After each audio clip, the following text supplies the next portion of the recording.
all that we're doing so that we can move our community forward. So this evening I am on stage with really the power behind Steward Speakers, our board chairwoman, Kimberly Bostick, and she has some remarks at this time.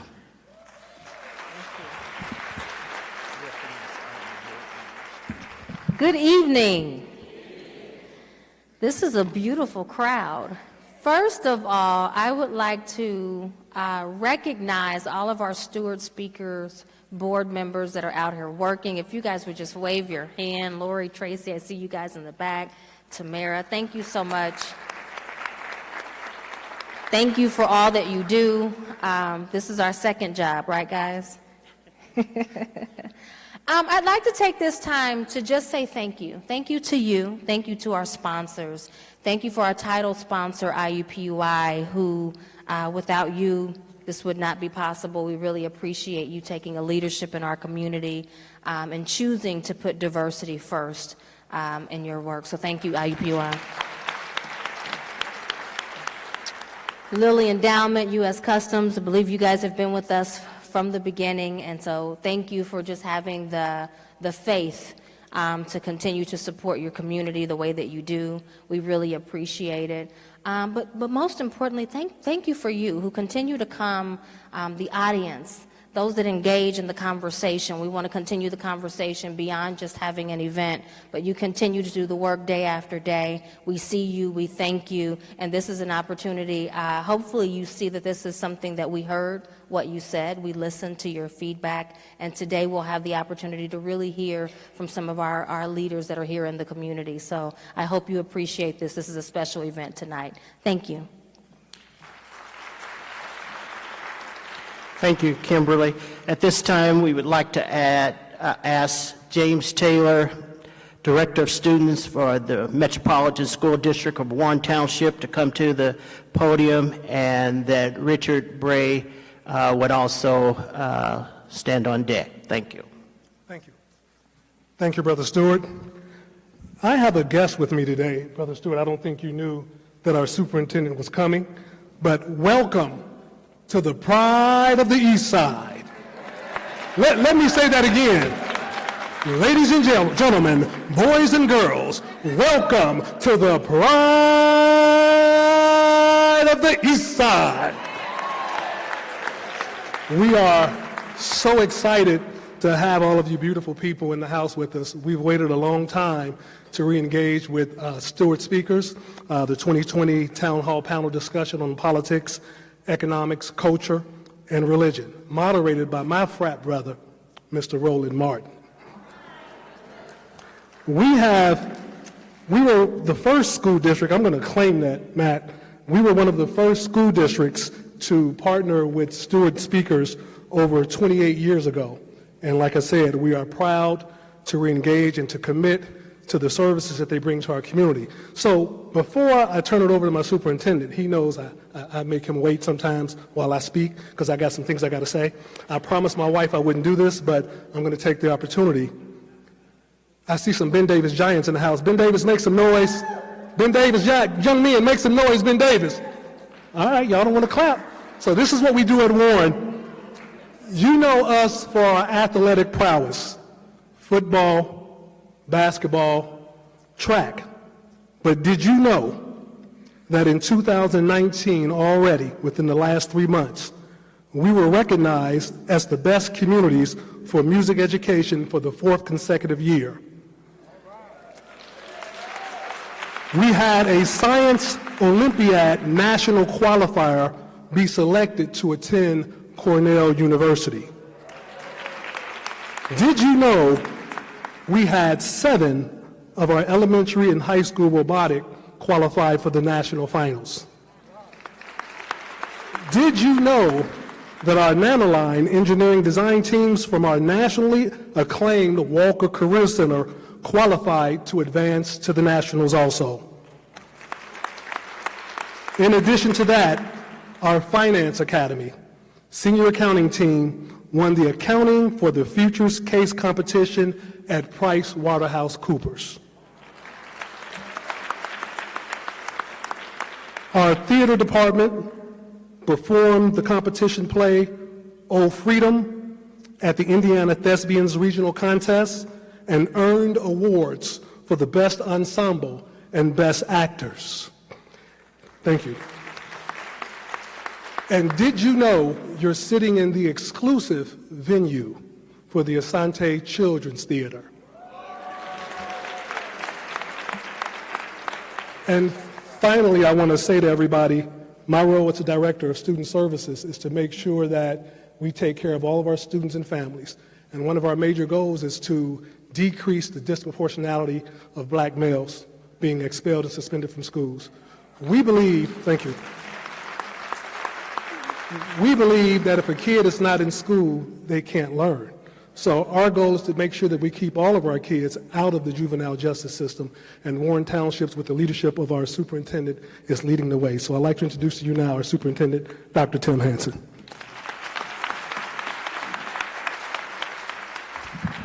Thank you, James. I remember the conversation we had to make all this happen, and we are so honored to have you here in Warren Township. When you're in Warren, your family, so welcome to the family. I do want to recognize one of our board members, Gloria Williams, if you could please stand. She serves on our Warren Township board. As Mr. Taylor said, we are fighting lots of battles, and we are fighting those for our kids. I see a lot of young people here tonight, and that's what we're here to do, is to serve them. So I appreciate the opportunity to be here this evening and learn. This is my first Steward Speaker Series. It'd be my first of many. But I also welcome you back. I hope that you enjoy this evening here in Warren Township, and hope to see you again soon. Thank you for being here.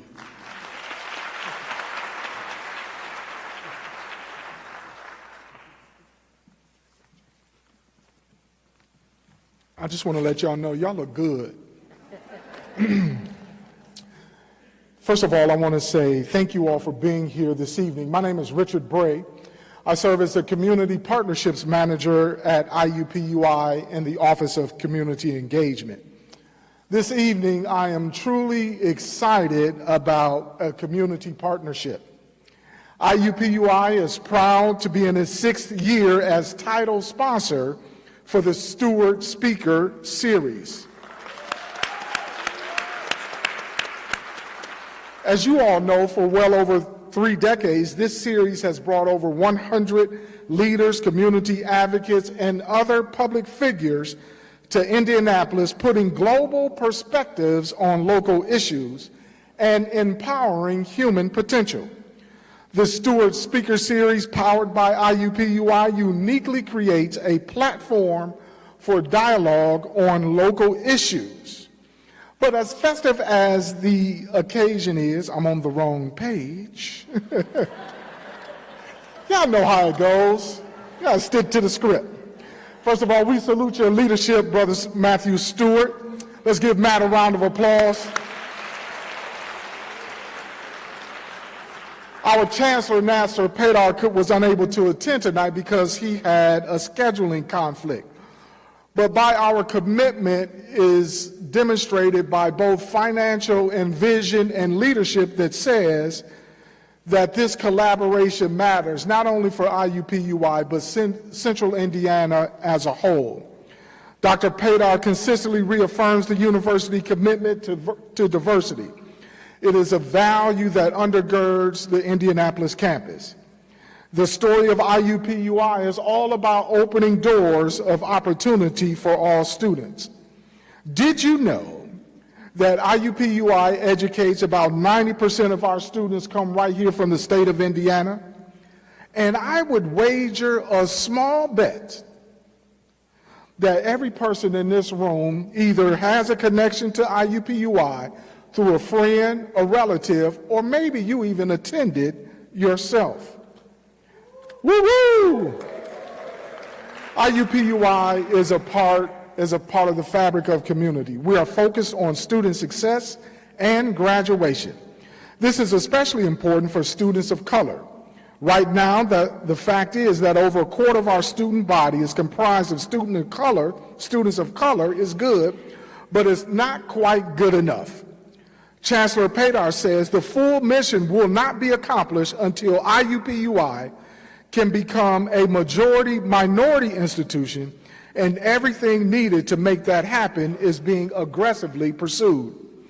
Many of you participated with us during our 50th anniversary, celebrating during the last academic year, and we thank each and every one of you who came out to support us with word, deed, action, and even contribution that celebrated 50 years. But as festive as the occasion was, we are looking forward to even more in the future. IUPUI collaborations are extensive throughout Indianapolis and growing every day. One of particular mention, as I conclude, is the partnership with the historic Madam C.J. Walker that created a $15 million grant from the Lilly Foundation to for a renovation project, to not only restore the character of this one-of-a-kind edifice, but to update the technology and secure the structure, assuring that the Walker will continue to thrive into the new millennium. In conclusion, we welcome the distinctive panelists assembled today who will share their intellect, expertise, and energy with those of you forward-thinking enough to come out and engage in this critical conversation. Thank you for advancing thought and possibilities right here in Indianapolis, and I love you today and forevermore, and there ain't nothing you can do about it.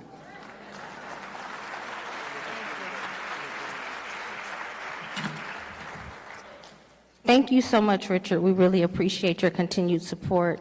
I want to remind you all, just to remind you that if you have not already gotten your tickets, please do so as soon as possible. February 26, 2020 marks the next event with Ricky Smiley, followed by Ambassador Susan Rice, which would be on March the 2nd. So if you have not already gotten your tickets, please make sure that you do so and mark your calendar for those dates. At this time, I'd like to reintroduce Matthew, but I'd like to say something special as he brings up our moderator. Matthew has been one of the things that the community is really needs to be proud of, is that he has been someone that has poured into Steward Speakers. And so I hope that you appreciate the conversations. Thank you. I hope that you appreciate the conversations that come from today, and I would pledge, and actually I would ask you to join me as we don't stop here. Don't allow the conversation to stop here. So get your pens out, get your phones, make sure you're ready to take notes, because this is going to be a very powerful discussion, and I hope that you will take this charge and go on to continue to do the work. Thank you.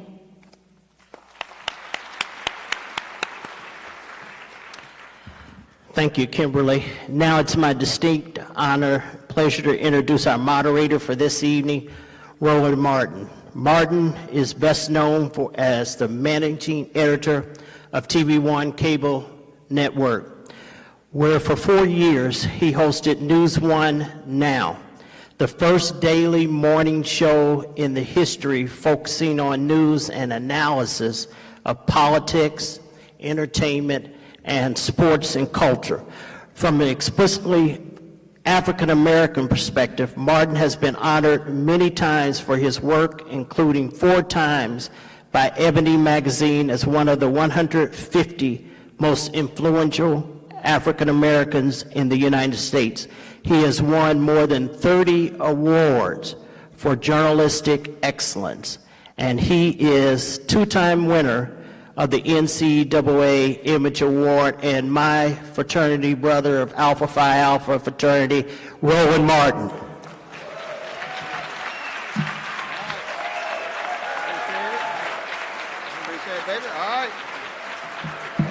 How we doing?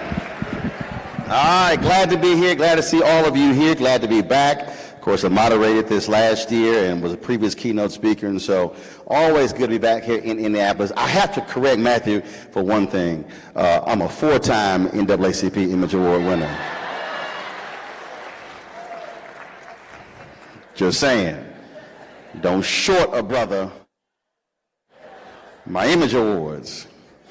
Glad to be here for our conversation. We're going to do some changes here. They got seats. I don't sit down, so I'm moving this. And I'll move this here. Also, we are live streaming this on the Roland Martin Unfiltered platform. Last year when I was here, I talked about we were launching this in the last year. Thanks to so many of you, we did 100.7 million views, 345 million minutes watched, and added 240,000 subscribers to our YouTube channel. And so it has been absolutely great, and it's been really interesting. Black folks come up to me saying, man, it'd be nice if you go on MSNBC or CNN. I'm like, no, I own my shit.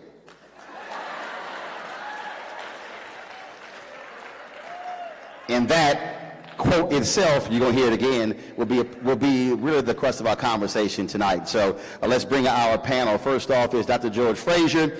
He is the chairman and CEO of Frazier Net, Inc., a company he founded 32 years ago to lead a global networking economic development movement for people of African descent. Spent 20 years in leadership positions with Procter & Gamble, United Way, and Ford Motor Company before starting his own business. In 1987, you came out too early, George. I don't know why you ain't listen. He's been named one of the best speakers in America, and 5 of his speeches have been selected for global distribution by the prestigious Vital Speeches of the Day magazine. Give it up for Dr. George Frazier.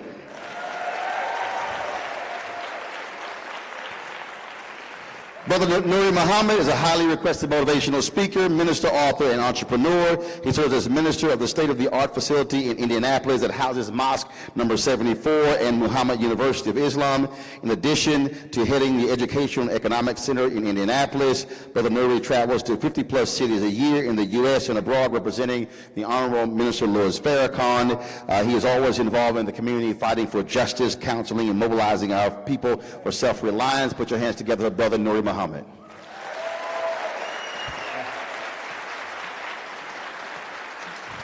right.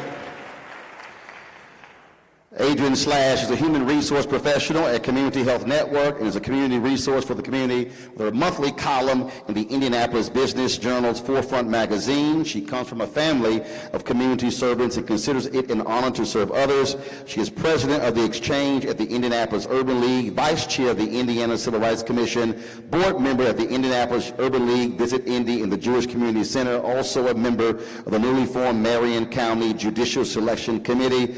Adrian L. Slash.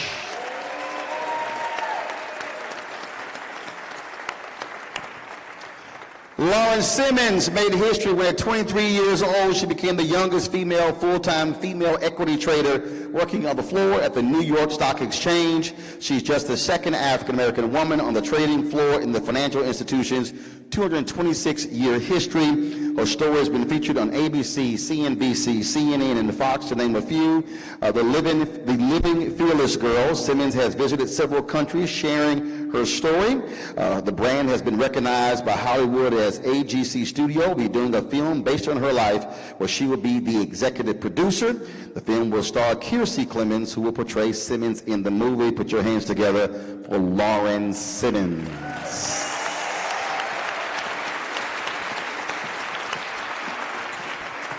Last but certainly not least, and he is not related to Lauren, but Joseph Ward Simmons, better known by the name Reverend Run, or some say DJ Run. Somebody might.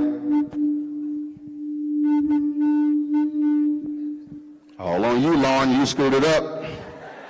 Everything was working before you walked out here. He's an entrepreneur, music icon, spiritual leader with cultural influence spanning more than 3 decades, one of the founding members of the Rock and Roll Hall of Fame group, Run DMC, where he is widely credited for ushering rap music into mainstream culture.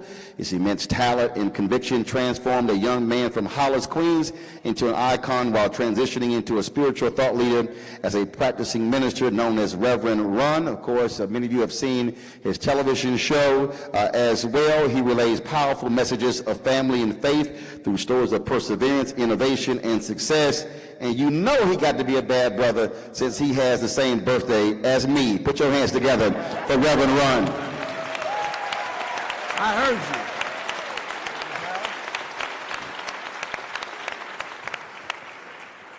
All right.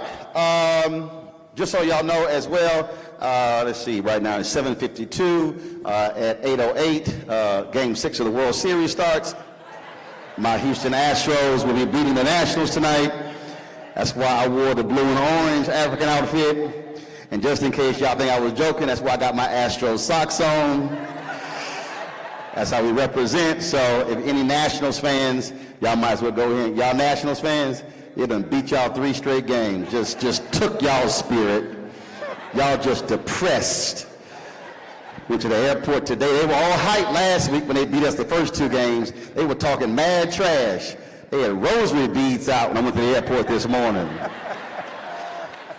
All right, so when we had this conversation last year, what typically happens is we cover a broad array of topics. We talk about politics, we talk about culture, religion, you heard all before, but I'm going to narrow this down to focus on economics.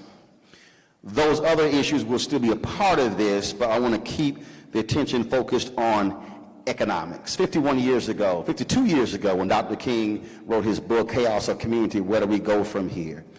He talked about a lot of that book, economics. That book should be owned by every single person in this room.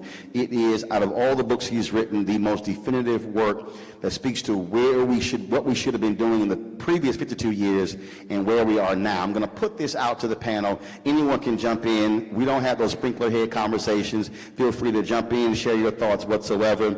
If you get too long-winded and you see me stepping this way, that means I'm trying to get you to be quiet. But we want to have a really robust conversation. And I'll start this way. Whenever we talk about issues in Black America, our natural inclination is to deal with money way down the line. We talk about, if you ask Black folks, what are the top 5 issues? I guarantee you, and look at the studies, criminal justice reform will be number 1. They'll say mass incarceration. They'll say police brutality. They'll say education. Then they might get to money when, in every other community, economics precedes everything else. How do we get Black folks to understand that if you do not deal with the money, you cannot confront the other stuff?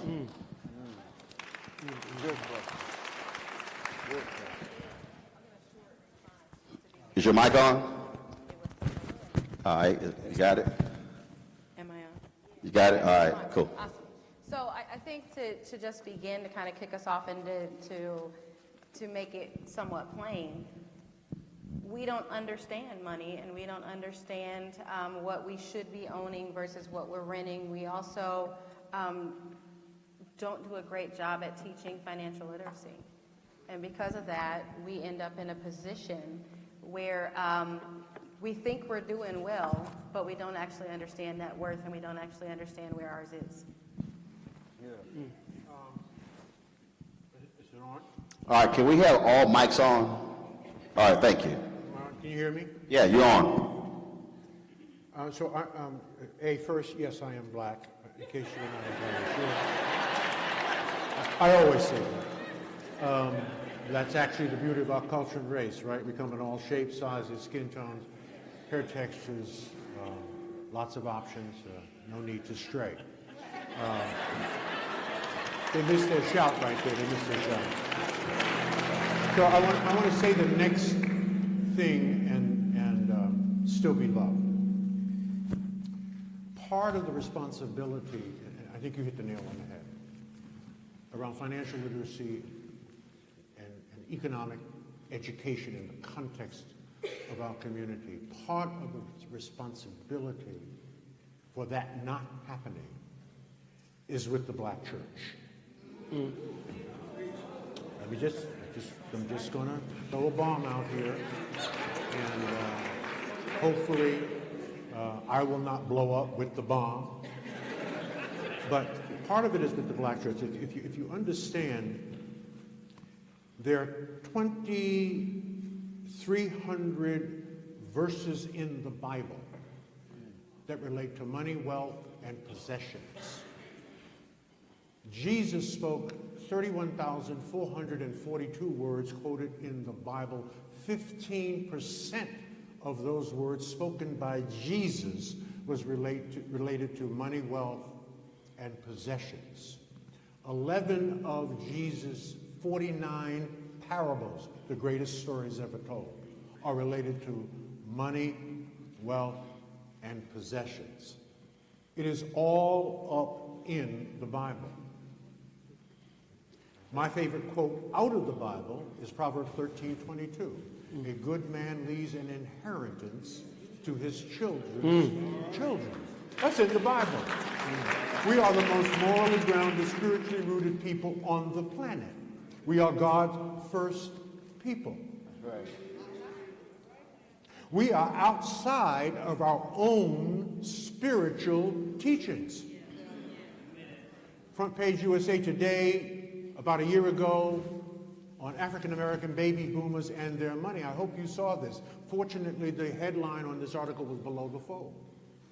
And I'll give you the closing of the article. African Americans will be the first generation of Africans in America to raise another generation of Africans in America that will not do better than them. So in the 400-year history of our people in this country, we are the only generation to raise another generation that will be worse off. We need our behinds kicked. Our ancestors must be rolling over in their graves. I believe that financial literacy and financial education must be a core training initiative out of our faith-based community. That is the most respected, the most trusted, the most loved, the most participated institution in the context of our culture. It must begin there, and there's plenty of stuff in the Bible to work with. Come on. Right. Brother Roland. You can comment on that, but I'm going to push back on that, and I want you to weigh in on that, because first and foremost, the responsibility of the church is to save souls. We cannot let households off the hook when it comes to teaching money. We cannot let parents off the hook who don't have conversations with their children about debt, who don't have conversations with their kids about savings. I think we often use the church as the focus of everything, when in fact it really speaks to, I think, what is also cultural and also historical. In coming out of slavery, the Freedmen's Bank was set up. The Freedmen's Bank was instituted for the purpose of teaching, providing financial literacy to African Americans. Lincoln was killed 2 months after the Freedmen's Bank was established. If you saw Skip Gates' documentary on Reconstruction, you had modern day dollars of $1.3 billion worth of money from freed slaves that was essentially abused and stolen, and unlike the bailout, that money was not paid back. And so black folks have saved and have invested, but if you also look at our history, when we've economically gone up, we've gotten pulled back. Part of the stat you talked about was because of the home foreclosure crisis, and we lost 53% of all wealth as a result of that. And so if you look at our history, it's start, pull back, increase, pull back, not sustained economic activity. You wanted to jump in, go ahead. Well, I have another verse that you might want to add to your list, Ecclesiastes 10:19. A feast is made for laughter, and wine maketh one merry, but money answereth all things. Amen. Amen. We, brothers and sisters, we brought in $1.3 trillion last year. Out of 262 nations on the earth, that makes the black man and woman of America the 8th richest nation on the planet. We brought in $700 billion more than Mexico, $500 billion more than Spain. Yet Spain has a 208,000 square mile landmass, and they're maintaining an independent nation for 46 million people. Mexico has 130 million people and 761,600 square miles of land, and they're maintaining their selves with less than what we have. Our problem is not that we don't have the dollars, we just don't have the sense to go with the dollars. That's our problem. We blame the white man for 95% of our problems, but still spend 97% of our money with them. We've become the leaders in unnecessary spending. What is unnecessary spending? It's buying stuff you don't need with money that you don't have. Come on. From people that you don't like to impress people that you don't even know. So we have to renegotiate. Our brains have been hardwired to connect happiness to spending.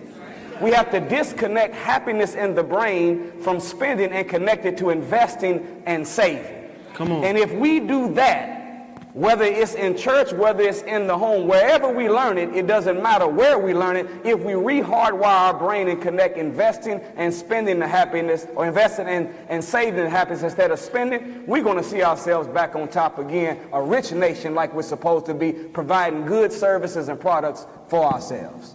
Amen. I'll just come in as the rapper and just say money is the key to end all your woes. Your ups, your downs, your highs, and your lows. You tell me last time that love bought your clothes. It's like that, and that's the way it is. And what I meant by that, I was a young 18-year-old guy in my attic, and God dropped that in my spirit. It sounded a little crazy, but black people have so much love in their heart that sometimes they forget to have the money in their pocket. We're very compassionate, we're very loving people, but tell me the last time that love bought your clothes. They will always try to pull us out and make us go into the compassionate side of ourselves. They'll even try to negotiate deals with you and put Jesus in the middle of it. They'll do anything they can to get your eye off the money. So I'll just leave you with that quote, that money is the key to end all your woes. And you have to dissect that from there. That's what I want to put in there. Thank you, Reverend Ron. Lauren, go ahead. I would definitely say that we last year spent $103 trillion. We can move markets. We are the consumers, and they are the merchants. And because of that, we are never going to get ahead if we keep consuming. And from a woman on Wall Street, it's disappointing. Brother Roland, let me to this real go quick. ahead. A simple formula that all of us can do when we take home today, to help us keep our dollars in our community. Because in the Asian community and the Jewish community, a dollar remains in their hands 28 to 30 days before it leaves. Among the Hispanics, it lasts for 14 days. But in our community, our dollar only stays in our community 3 to 6 hours. Wow. I don't know if y'all, that means that if a Negro got a direct deposit on Friday morning, before we got off of work, the enemy already had our money back again. Wow. The principle I want to put in the atmosphere is this. Shop with your brother before you shop with another. Shop with your brother before you shop with another. Find whatever good product or service that you want. Find a black business in the immediate environment that you live in that can supply that. Be willing to drive a little bit farther and pay a little bit more, but shop with your brother before you shop with another. And if you can't find one in your local area, go online and find you a black business that you can support, that we can keep our dollars in our hands, because the longer the dollar stays, we are able to exchange it. I give you the dollar when you need it, you give it to them when they need it, and it comes back to me when I need it, and we're able to do a lot with a little. That's mathematics. Understand that point. The only issue is that when it relates to that issue, in terms of what it circulates, that has often been talked about. I've yet to see the actual data that proves it. And that's one of the issues that, trust me, we've been looking for it. So, but to your point, it also speaks to who's owning businesses, and yes, how are we also patronizing businesses. I'm gonna throw this question out to our audience, and I'm gonna see what folks have to say about this here. If I had to ask you what is the greatest legacy of Dr. King and the Southern Christian Leadership Conference, what would you say it is? Anybody, just shout it out. That they were not concerned with financial gain. You sure that's the greatest legacy? I think that that's the reason why it worked. Okay, what else? You're wrong, but that's a nice try. Anybody? Nonviolence? What else? Voting rights. Voting rights? No. We're in the working poor people? No. The greatest legacy of Dr. King was Operation Breadbasket. Reverend Leon Sullivan had the idea of Operation Breadbasket, went to Dr. King. Dr. King said, come present to the Southern Christian Leadership Conference. Dr. King said, we're going to adopt Operation Breadbasket. And then they did so, put Reverend Jackson in charge of Operation Breadbasket. And what happened to Operation Breadbasket? This was about economics. Martin Depp was one of the ministers who was involved in it. This is an unbelievable, phenomenal book. If you want to understand the greatest legacy Dr. King left us was Operation Breadbasket.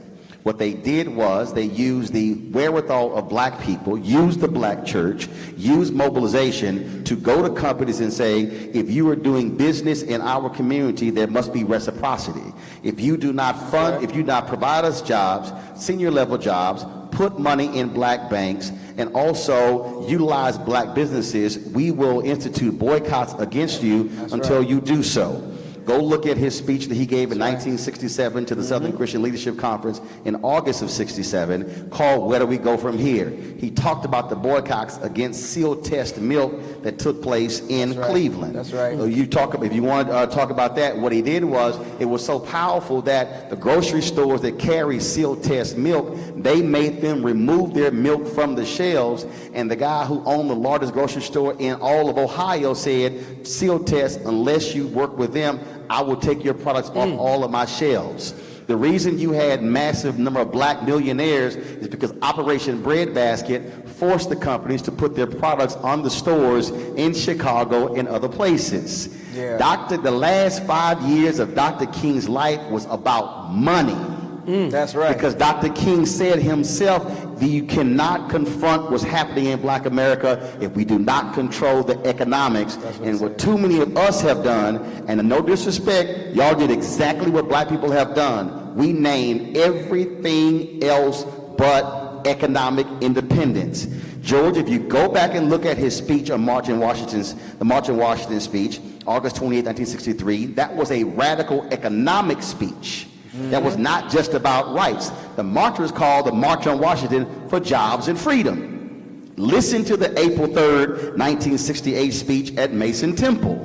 In that speech, he talked about economic reciprocity. Yeah. He said, boycott Coca-Cola, boycott seal test, boycott the baking company. He even said in the speech, put money in black banks. He laid out an economic agenda. The problem is too many of us have not heard or read that 43-minute, 16-second speech. Too many of us have gotten caught up in the hoop part of the I've been to the mountaintop, and we ignored what he said about what you should do before you go to the mountaintop. That's right. Good teaching, man. Actual fact. Can I comment on that? And I want to give you a little bit of pushback on your pushback on mine. And so again, I want to say these things and still be loved. To be black and beautiful in this world means nothing unless you're black and powerful. We cannot be black and proud and niggers too. White folks are planning for 3 generations, and we're planning for Saturday night. Okay? Economics must become the new black power. Economics must become the new black power. The Institute of Policy Studies, April of 2017, laid it all out in a 200-page study. And it said, and I've been talking about this for 2 years because nobody else read the damn report. It's now popular. It's a popular phrase extracted from that report, but it was written 2 years ago. And the phrase is, by 2053, if nothing changes among African Americans,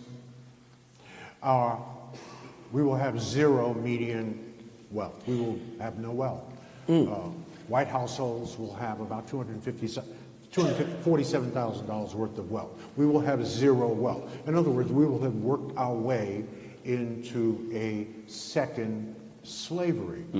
We have got, we really have to think about it. We've got about 33 years to get our acts together. Now, let me break some news to you in case no one has told you. I'm going to tell you, so now you won't be able to leave here and say no one told you. I'm going to tell you. White people will not be saving black people. White people are not even thinking about black people. Do you know who white people are thinking about? White people. They're thinking about their husbands, their wives, Yep. their schools, their businesses, their neighborhoods. They're not thinking about you.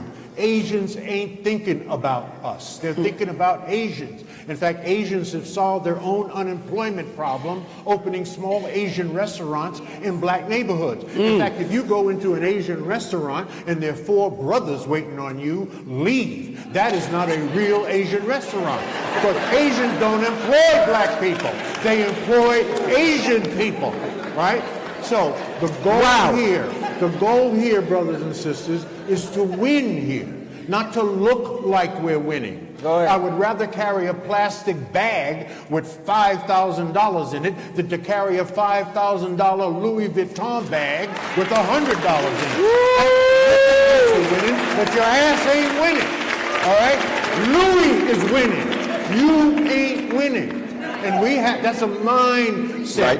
Right? That's a mindset.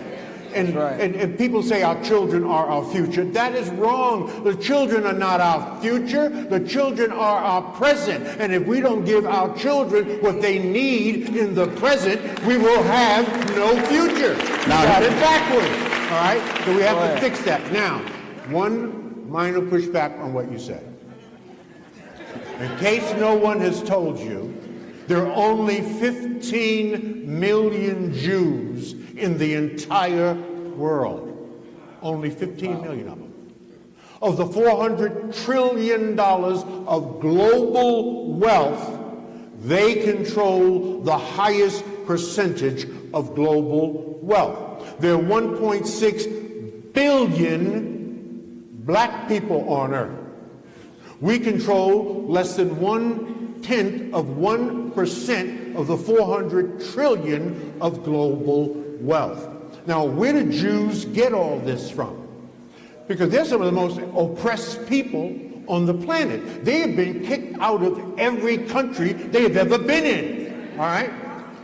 They get it from the synagogue. Have you ever been to a synagogue? Have you ever sat in a synagogue on Saturday and listened to what they talk about on Saturday, every Saturday for about 1,000 years? They talk about money. That's what they talk about in the synagogue. And then they teach their congregants to talk about money at home. Right, at home. It begins where we get our moral grounding and our spiritual rooting, and it begins with hearing it from the most respected and the most revered men in our culture, and those are our pastors and our preachers and our teachers. Now women are now occupying that position. So yes, it must, I believe, begin in the church. The church influences us to speak to it and to teach it and to model it in the home to our children. And that's how it works. We are God's first people. Do you understand that? We are God's first people. He made us first. We've been in this country for 400 years. And we own the fewest number of homes per capita of any cultural group in this country. We own the fewest number of businesses of any cultural group in this country. And we've been here 400 years. Now, we know that there's institutional and systemic reasons for it. But that was then, and this is now. Well, I will give you pushback. Pushback is good. No. I'll show you. If I want to have a conversation about Islam, I'm calling Brother Nuri. If I want to have a conversation about Wall Street, I'm going to call Lauren. If I want to talk about networking, I'm going to call you. If I want to talk about healthcare, I'm going to call you. If I want to talk about the whole issue of rap and music, I'm going to call you. Thank you. What they're doing in the synagogues, they're having business leaders lead conversations. I have moderated numerous sessions. When we are discussing economics, ain't no business people on the stage. There are civil rights people, there are preachers, but there's nobody with P&L responsibility. So you can't talk about business unless you have business people on stage. We have it reversed. We have political leaders, activists, leading economic conversations, and they ain't never met a payroll. So what has to happen is, and trust me, I said this to Ron Busby with the U.S. Black Chambers, Inc. I said, Ron, you should never allow there to be a discussion about economics and y'all not on stage. Lauren, that is the issue that I'm trying to get us to understand. Right. We have brilliant black minds who are in business. That's who we must be hearing from, not from people who ain't never started a business, and if they did, it still is in business. Hold on, Lauren, speak to that. Go ahead. Look that way. I'm gonna walk around the whole stage. Look out there. Sorry, it's really for a loop.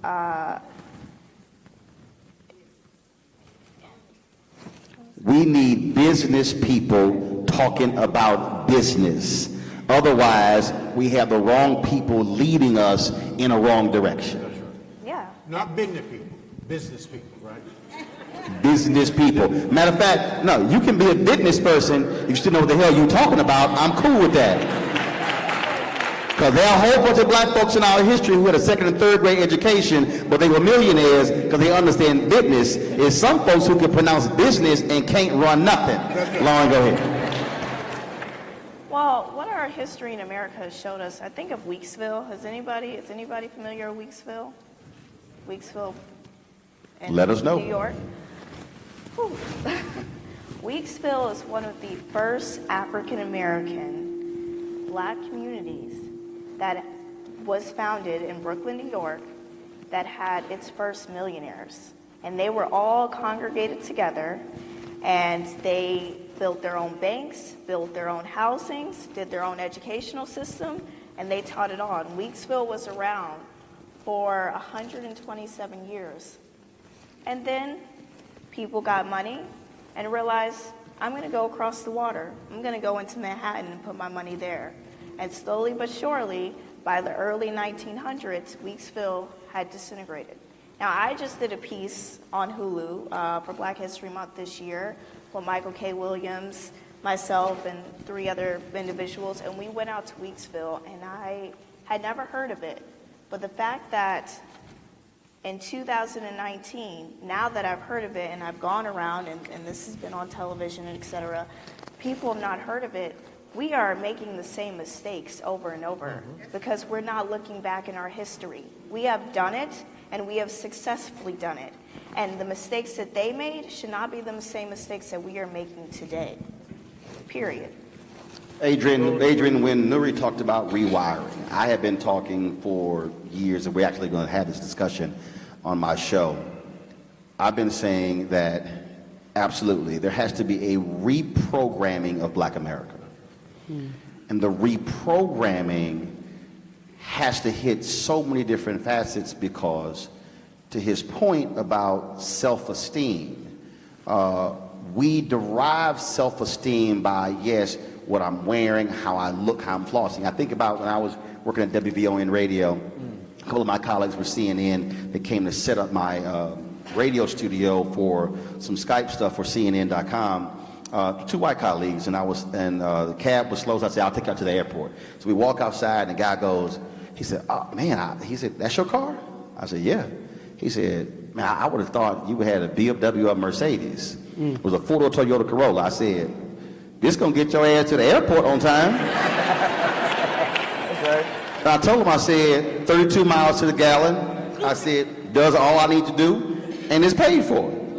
I said, and if I go to a 5-star event, black tie, I will drive this sucker up to any hotel, hand the keys to the valet, because I don't give a damn what none of y'all think. And he was like blown away by that, but I needed him to understand my value ain't in the car. Hell, I wash my car once a year. I don't care what it looked like on the outside. It's running. I don't care what y'all think.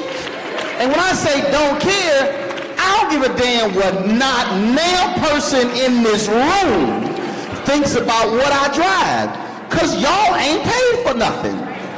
And we really have to have a completely a rewiring, a reprogramming, and it has to start. I mean, talking about adults, kids, whatever, because that, to me, allowing that to continue contributes to us being broke, contributes to us not understanding economics and saying your value is not in what you wear or what you drive, it's really what you can do here. Speak to that again, how that has to be a focus of so many of us. So I think that the one thing that we really get lost on is the fact that everyone sees you, they take all your pictures, we've got social media, it's blinding people, we're showing people things aspirationally instead of being realistic about life. Yeah. So I think that we have to get ourselves to a place where if you are doing well financially and you understand systems, everyone has to teach other people. And we can't just create a wonderful bougie black wealth space. We have to be willing to peel back the books, show people how it works, teach everyone, build up trust inside of our communities so that we are doing it. And it's not just one section of people who invited their friends to talk, but it's everybody that's matching their money. And we have to do the education piece from a holistic approach. And we cannot, we can't afford to continue to let some people do well and watch folks who have bad practices with money inside of our families, inside of our friendship circles, and inside of our little groupings, that we're not showing how to do stuff. So, well, Rev, for me, it's self-esteem. I got frat brothers who have private planes, and I'm like, bro, way to go. But I'm not sitting here going, oh my God, I don't have one. I will get my behind on United, American, Delta, Southwest. I ain't nowhere in hell I'm flying Spirit. But the point is, my self-esteem, Reverend, is not tied into, oh my God, I wish I had this. Amen. I'm proud of what they've gotten, but my self-esteem is, if I'm in first class or coach, I'm good, because guess what? It ain't the bus. And if I got to take the bus, I'll take the bus. So much of this is self-esteem, where we're trying to run with folks, and it's hurting us economically long term. Yeah, well, at the end of the day, when I first decided to put this collar on, imagine going from the Drake of my time, Run from Run DMC, to putting this collar on my neck. That wasn't a popular decision to most people until they saw me with the family. I believe that I was the one that made the shift to get rappers to start getting married and to walk into the self-esteem is in the home, and what you should be bringing to the people is showing images of a loving father in the home, so we can get the fathers back into the home and get the people to come together. So for me, making a decision to go from Run to Reverend Run seemed very crazy to everyone that was around me, because when I started to do it, at that point, gangster rap was the biggest thing. And people thought I was crazy. I'd come onto the red carpets and they'd say, oh, is this your Halloween outfit? I went through much ridicule until Run's House hit MTV. And when that happened, I saw the shift. I remember being with Jay-Z one day, and he was doing a charity event for us at Madison Square Garden, and he saw me just sitting back with my Reverend collar on and my suit, and at that time he still had on his, baggy jeans and stuff, and he said, I see what you're doing, but now you see LL Cool J married, Jay-Z married, Kanye married, and all these different people, because God took me and put me in front of the masses, and he made sure it wasn't on a church channel. He said, let me take the Run that brought us to this rap music and put him on MTV, where they have the Jersey Shores and all the crazy stuff. And the craziest thing is 1515 Broadway, nobody believed this could happen. They had a guy with a collar sitting there promoting a channel, a white channel at that, and showing them that black people are family people, that we do love being family, so our self-esteem should be more centered in family than in things. And that's what I bring to this situation. Yes, sir. What I think, what you were saying, Brother Roland and Reverend Ron, is you're calling it self-esteem, but really there's a difference between self-esteem and self-worth. Amen. What you all are representing from the inside out is not self-esteem, it's self-worth. Self-esteem is what you think about yourself based on how other people see you. Amen. But self-worth is what you think about yourself based off of what God said about you and what you think when you look in your own mirror. Amen. So because you all are operating from the inside out, not from the outside in, it's not a self-esteem thing. You're not looking for exterior validation. You're looking for interior validation based off of what God already said about you and what you see when you look in your own mirror. Second, Dr. King was not assassinated because he was a sleeping dreamer. He was assassinated because he became a wide-awake revolutionary. When he went from, listen to this, when he graduated from civil rights to silver rights. Come on, preach. And he began talking about the redistribution of the pain and punishing our enemies and rewarding our friends, withholding our dollar from those that did not treat us fairly. That is whenever they knew they had to get rid of him, because he was shifting the paradigm that would guarantee black people would have real power in the wilderness of North America. See, I need to stay right there, because Coretta Scott King actually said that. Byron Allen gave an interview where she said, they killed my Martin when he was talking about the money. Yeah. And again, I threw that out to us because I go back to how I started this. We, in our celebrating of our leaders, we have helped promote what they want us to promote about Dr. King. Come on. The reason I'm telling you, if y'all read the book on Breadbasket, Come on. there's a story Depp has in the book where SCLC could not meet their payroll. He asked Reverend Jackson, as a matter of fact, let me put a pin in that right here. It's a whole bunch of us who diss and dismiss Jesse Lewis Jackson Sr. Right. But the number of black millionaires created because of Breadbasket was because of his leadership.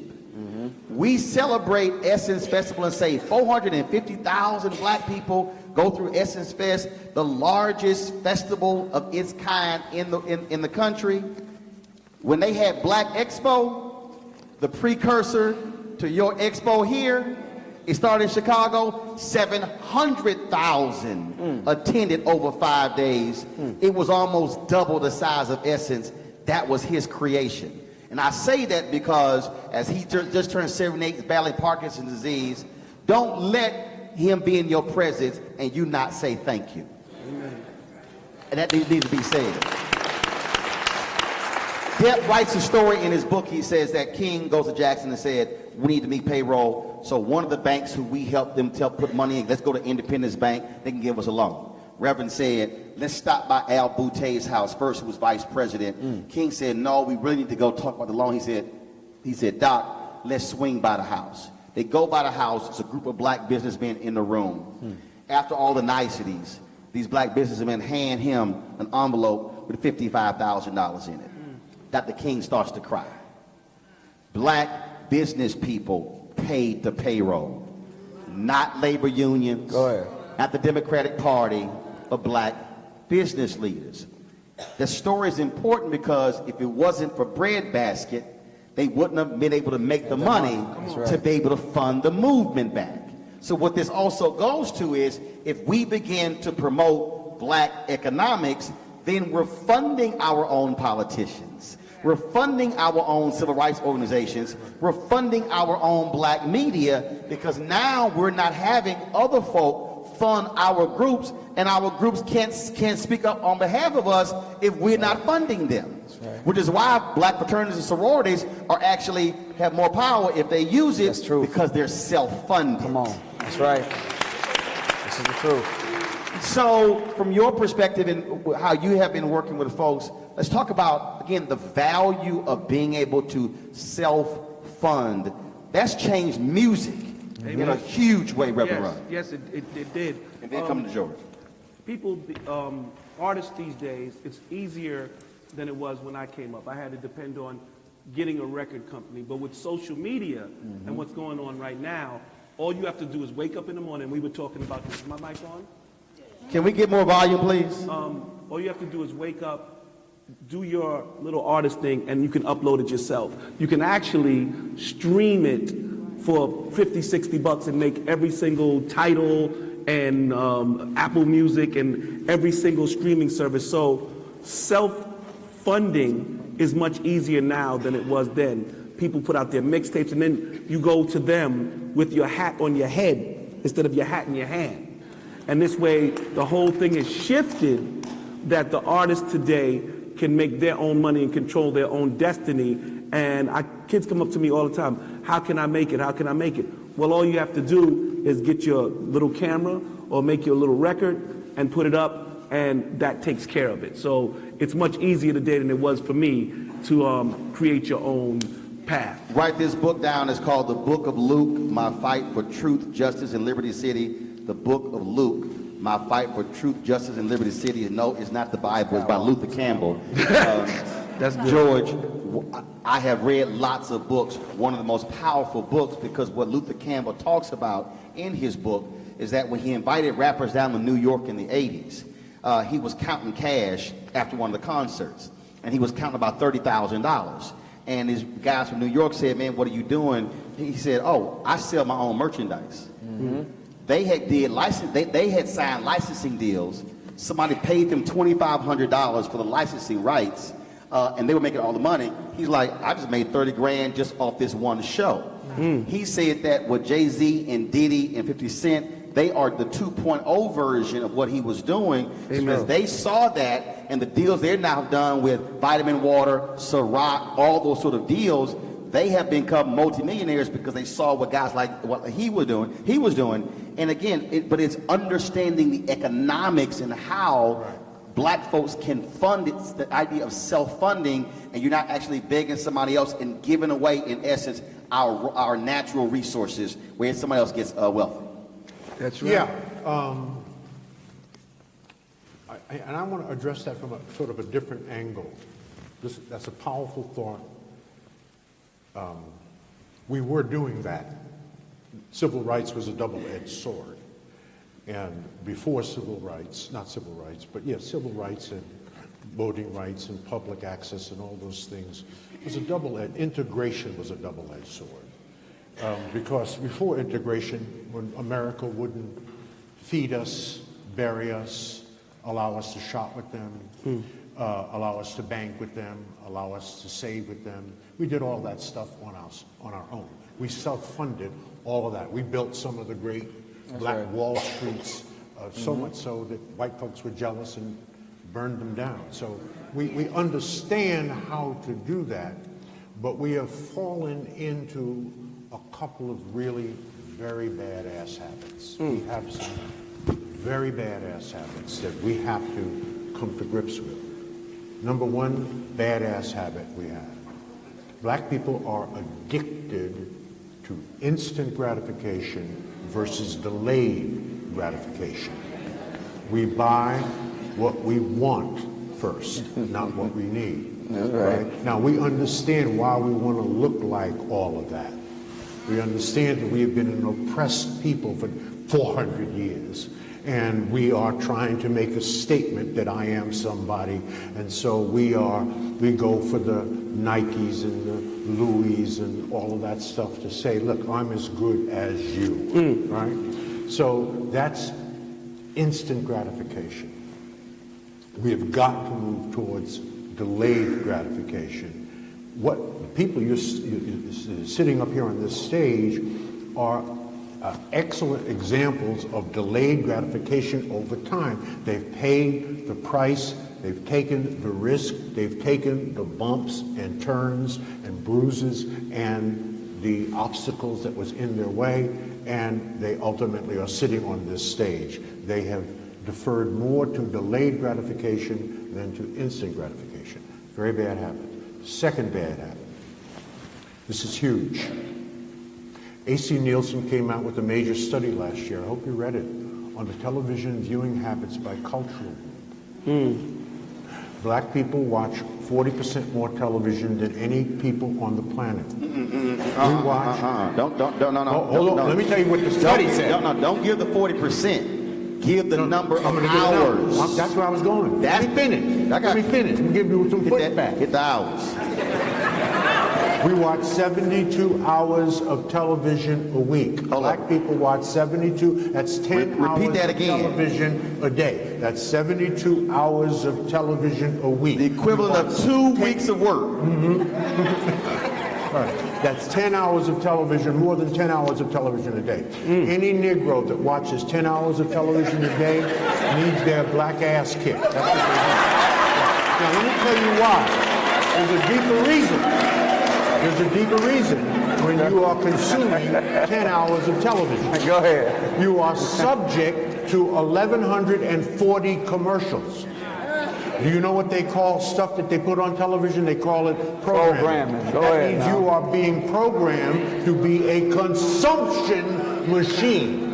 That's why we are the consumption class. They are the merchant class. They make stuff. We buy stuff. They program us through 10 hours of consumption of television, 1,140 commercials a week. You have no choice. You have been programmed to consume. But hold up, George, you gotta add one more. Gotta add one more. It's what we're watching. But guess what? There are 8 black networks that target African Americans. That's right. TV One, I was there for 13 of its first 14 years. Right. Its sister network, Clio TV, BET, BET Her, their second network, Aspire, OWN, Revolt, Bounce. Those are the 8. That's 1,344 hours of content a week. Not a single hour dedicated to news. That's right. That's right. That's So, what you're getting sitcoms, Come on. dramas, Reality. shows, Right. award shows. Now, there's nothing wrong with certain entertainment or reality shows based upon what kind of show it is.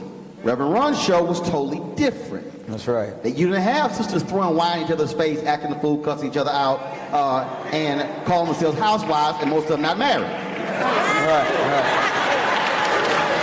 Go ahead. That's true. So it's not just how often we're watching, it's what we're also watching, which means, Lauren, we're not being fed the right information. So we have food deserts, but we also have news and information deserts. So this content is not being fed to black people on a regular basis. To your point, George, we're being fed as consumers, and that's also the problem, because if you flip it with white America, they're being fed news and information as opposed to entertainment being dominant, and then it fulfills itself because we say, well, but that's a black network. Yes, but the cycle is being repeated, and that's the problem. So, Lauren, when you talk about that, what we're being fed, what do you advise folks watching who are here and who are watching this live stream? What should they be feeding themselves, feeding their children, feeding their family when it comes to economic self-reliance, but also understanding economics and money? Well, I was trying to Google, that's what I was doing on my phone, how many percentage of African Americans that turn on CNBC. Didn't even come up, so. I can help you with that. When I had News One Now, I beat CNBC in the number of black people who watch. Ain't that many of us watching CNBC? We know we ain't watching Fox Business. Bloomberg is very low in the numbers, so the reality is the numbers are not high at all. No. And my number one question everyone asks me, how do I get into trading? How do I buy a stock? You turn on Bloomberg, you turn on CNBC, you watch it at least 2 hours a day. All the answers that I can give you are all provided on the TV. So what you're watching and you're consuming is what you're going to be doing. And if you're watching, like you said, Housewives, that's what you're going to get. If you want to learn, there's a wealth of knowledge out there. Even if you don't have on those networks and those TVs, there's Google. You can learn. Everything can be self-taught. It's 2019. If you can have your phone glued to your hand at all times, which people do, 65% of the day, you can Google and you can access knowledge that you really truly need. Adrian, we had news one now. Deborah Owens was America's Wealth Coach. She would come on the show. We would do these financial segments. And it was amazing when the show would be over. She would have 100 or 200 emails from black people who were saying, okay, tell me about this and about that. I'm saying that because unless you have the vehicle that is providing the information from our perspective in a way for us to receive it, oh, we'll receive it. The problem is that we don't have enough vehicles providing information. We're actually laughing ourselves to death through radio and through television. So I think that you're bringing up a great point. So we only have so many places that we trust. Here locally in the city of Indianapolis, if we want to hear what's going on in the community, we know from 1 to 3 o'clock you can go to 1310 The Light or the new FM version. They have to then make sure that they're programming everything that we want to learn here. Oh, 1 to 3. From 1 to 3 p.m. Monday through Friday. That's 2 hours. Right. So you have to make sure that you are near a radio, live streaming online, or maybe watching on Facebook if the person who is doing the show live is live streaming. And those of us who cover from time to time, we figure out the best way to do it. What's happening with the other 22? Gospel music, and they have some community affairs shows that kind of pop in and out. But so your show leaves TV, right? You were on a channel that we trusted. You are a source that we believe. You are a source that we trust. We only wanted to hear black slanted stories from you. The same way that here locally, we only want to hear black slanted stories from our Radio 1 networks. If we do not have people that we trust giving us news we can use, we can't guarantee that we trust any of it. Therefore, why should we even start trying to answer his questions or start learning the information that the Lord is giving us? We can't do it because we need to get things from sources that we trust and believe that aren't going to, pardon my French here, screw us over. Which why, Brother Nuri, we have to think differently about new technology. That's right. You mentioned the phone. There used to be a thing called the digital divide that still exists. What happened was black folks actually had mobile devices and not computers at home. When the economy changed to mobile devices, black folks were prime positioned. Because we said, I can't pay 2 bills. It's either a home phone or a cell phone. So we owe black people, according to the same Nielsen report on black consumer, we over-index on PDAs, smartphones, as well as pads. We over-index. We over-index on social media. Brother Nuri, the point is not that we over-index on social media or on those devices. It's what we're doing on the devices. That's right. We're playing games and reading entertainment on the very device that has the information that you're talking about, you're talking about, you're talking about, you're talking about, and we're walking around clueless saying, who's going to teach us, when it is sitting in their very hand. Well, this, Brother Roland, you're on point. I wanted to put a statement in the atmosphere that renegotiates our attention from the television. Leaders are readers. The slave masters, leaders are readers. The slave masters, after they got finished recooking the public school system, and made sure that they cut us out of all our images out of all of the curriculum. That's right. They have a saying now, the best place to hide something from a nigga is to put it in a book. So if you want to get the best stuff, you're not going to get it on television. You're going to get it out of a book. And you'll find that when you open up a book opened in your hand looks like a bird and its wings spread out. At least it looks like the birds that you used to draw when you couldn't draw the good art. Y'all know what I'm talking about. And you've heard of something called the bird's eye view? Yes. Have you noticed that wealthy people live in the penthouse suite and it's never downstairs by the gift shop, it's always on the top floor? The mayor's office here in the city is on the 25th floor in the city, the top floor, right? You go to a hotel, you want the presidential suite, you're not down on the first level, you're on the top. It's something about having that bird's eye view of being up in the air, and books will take you up in the air like a penthouse suite, like the top floor of a city county building. And when you're higher up, everything that looks big to others looks small to you.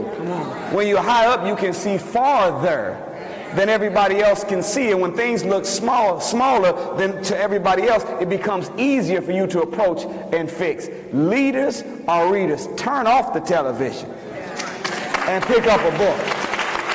But here's but I go back to when you talked about self-esteem, self-worth, and I want Reverend Ron to start here first, and I'm going to come to George.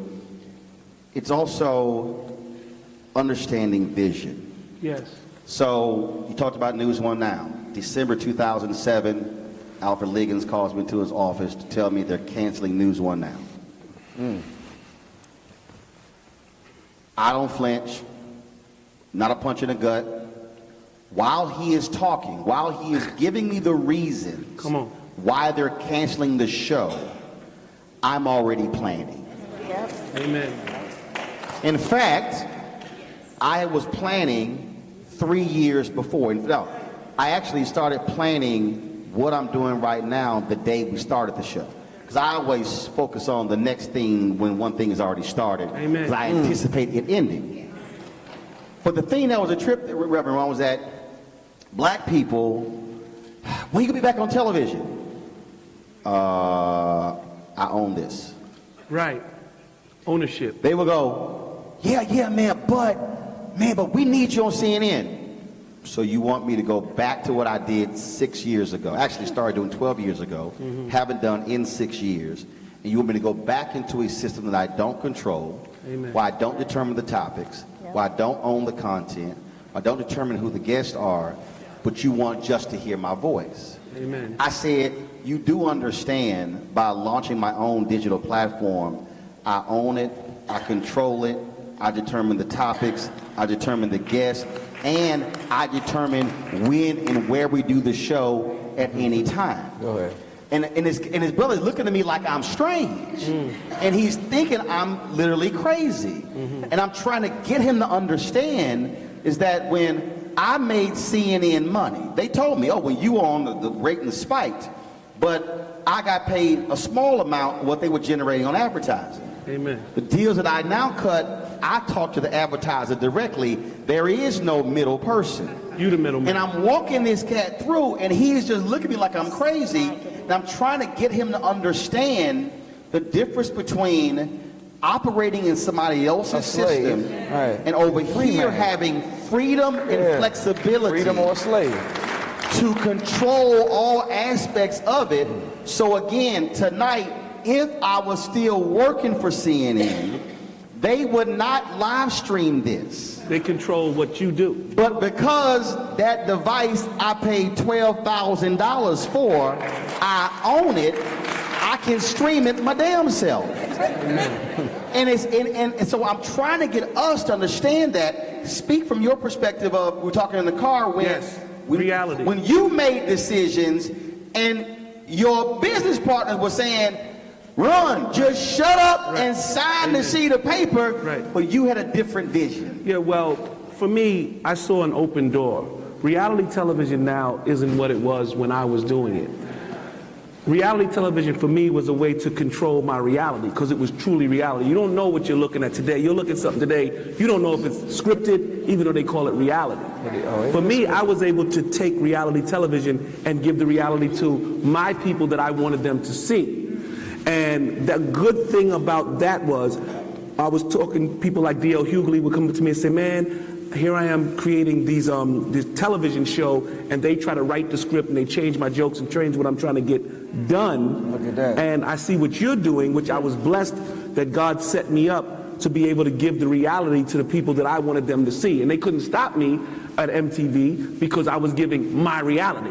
My reality is that I'm a reverend. Well, is that going to work? Yes, my people want to see this. My reality is I want to sit in a tub if I want to and give words of wisdom from my BlackBerry and give it out to my people. And they couldn't stop me from doing what I wanted to do because it was, they called and I called reality television. And from what you were talking about is years ago when they were renegotiating my contract, and I was putting out the record King of Rock, and we were talking about me not stopping my flow, and everybody around me was like, Harry, let's hold things up. Let's stop things and try to negotiate a bigger contract. And I sat in the middle of a floor and I bust out in tears and said, I'm not moving until y'all hurry up and sign this contract, which seemed dumb to everybody in the room, but they was only going to get an extra $100,000 or get extra $20,000 or whatever that might have been. But for me, I said, if I keep this momentum going, I can control what I'm doing, and in the long run, I'll make more money on the road than trying to fight this little record company who thinks they know what they're doing. And I ended up in the Rock and Roll Hall of Fame and all these great decorations that have come to me through making my decision to say, let's keep it going, let them keep those pennies. And now I'm not in a deal, what they call a 360 deal, where they keep all my money if I hit the stage. Run DMC, we don't perform often, but when we do, it's the type of money that make your head spin, because I'm not stuck in a deal where they take all my money when I get on the stage. The kids these days are stuck in deals that they not only get their money taken from making the music, they get the money taken from them when they're on stage.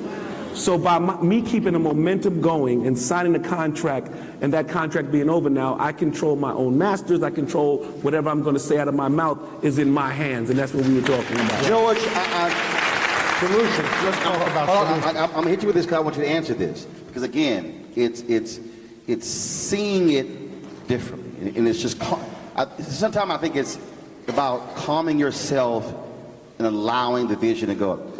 There's the brother who was the voice of the Lion King. Yes, I saw Disney that. came to him and said, Amen. $2 million.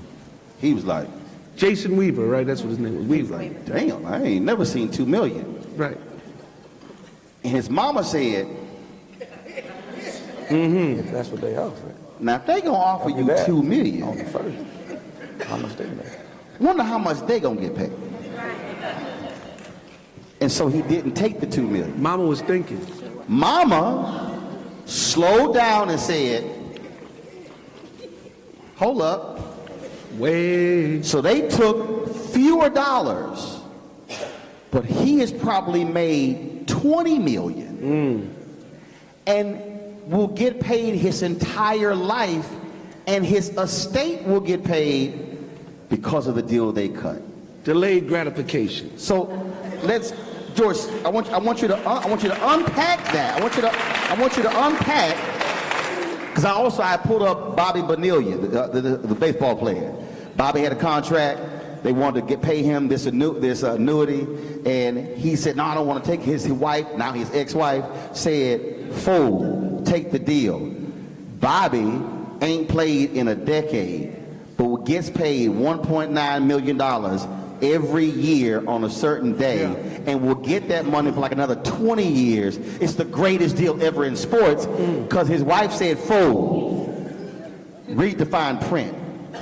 I want you to speak to how, when we talk about economics, how we need to take a breath to see the vision beyond just the dollars that are right in front of us.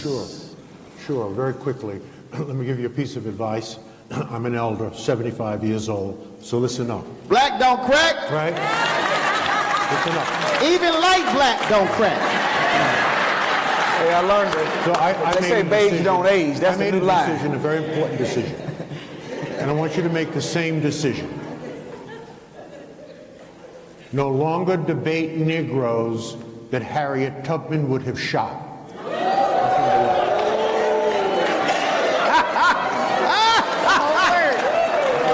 Bless them and release them. Number two, and this is something we teach at the Power Networking Conference. We'll be in our 19th year next year. Forbes called our conference one of the top 5 conferences in America not to be missed, because we simply spend 96 hours unpacking and giving you specific direction, thoughts, creativity, and ideas around the 4 pillars for the intergenerational transfer of wealth. This is Proverbs 13:22. A good man leaves an inheritance to his children's children. Dr. Fraser, what are the 4 pillars for the intergenerational transfer of wealth. You just addressed the first one. Proper management of accumulated wealth. So we can stop reading about athletes or entertainers that earn $100 million in their career, and within 5 years of retirement, they're either broke or in bankruptcy. That is improper management of accumulated wealth. There are 35,000 black millionaires in this country. There are 2.2 million black households worth $400,000 or more. The question is, are they properly managing that wealth? And the answer is hell to the no, or we would not be having this conversation. So proper management of accumulated wealth. You make widgets, you make lots of money making widgets, that's what you know about. Find some brother or sister that knows about how to put your money to work harder for you than you did for it. You don't know about that, but there are people that do. Absolutely. That's one. Number two, what is the second? Real estate. What's the first thing God gave Adam? Real estate. What's the first thing God gave Isaac? Real estate, real estate, real estate. We've been in this country 400 years. We're America, God's first people, I should say. And we own the fewest number of homes per capita of any cultural group in this country. Real estate. Real estate is the second pillar. What is the third pillar? Business development, entrepreneurship. Now, we don't need all Negroes being in business. In fact, we know some Negroes that should not be within 100 yards of owning a business. You've met them. We call them business people. And we're trying to put the business people out of business, okay? Because they're messing it up for those of us that are trying to do business. Now, there are about 3,000 new businesses started every single day in this country. 89% of those businesses are started by black women. Black women. Read the new census report. 89% of new businesses are started by black women. Our black women are now outperforming our men. We have more black women in the high professional arts and law school, medical school, dental school, accountancy. So black men have to man up. One of the things we need to do is to think more entrepreneurially, to create working jobs for our people, because ultimately, by the end of the century, we must be the #1 employer of our own people. And the final one is proper insurance. New York Times came out with an article about 6 months ago on black people and their cell phones. And here's what it said. It said that more black people have insurance on their cell phones than on their lives or the lives of their children by a factor of 10. So we value our cell phones more than we value our lives. 60% of all wealth is transferred through tactical and strategic placement of proper insurance. Those are the 4 pillars for the intergenerational transfer of wealth. And when we talk about those businesses, when you talk about those black businesses, and yes, people clap when you talk about black women starting a business at a faster rate than anybody else. But here's the problem. There are 2.6 million black-owned businesses in America. 2.5 million have 1 employee. Two, those of the 2.6 million black-owned businesses, they do an average revenue of $54,000. 7 years ago, when we had 1.9 million black-owned businesses, 1.8 million had 1 employee. When we had 1.9 million black-owned businesses, they were doing an average revenue of $110,000. That's right. So we've added 700,000 new black-owned businesses, but they're doing half of the revenue. So what I tell people is, I don't want more black-owned businesses. I want more black-owned businesses with capacity. I want us to have more black-owned businesses that have more than 1 employee. And again, to the point I was making earlier, where people don't understand how you change it. Roland Martin Unfiltered has only been in operation for 13 months. Last year, we did $700,000 in revenue. I'm in the category of the 100,000. I have 14 employees.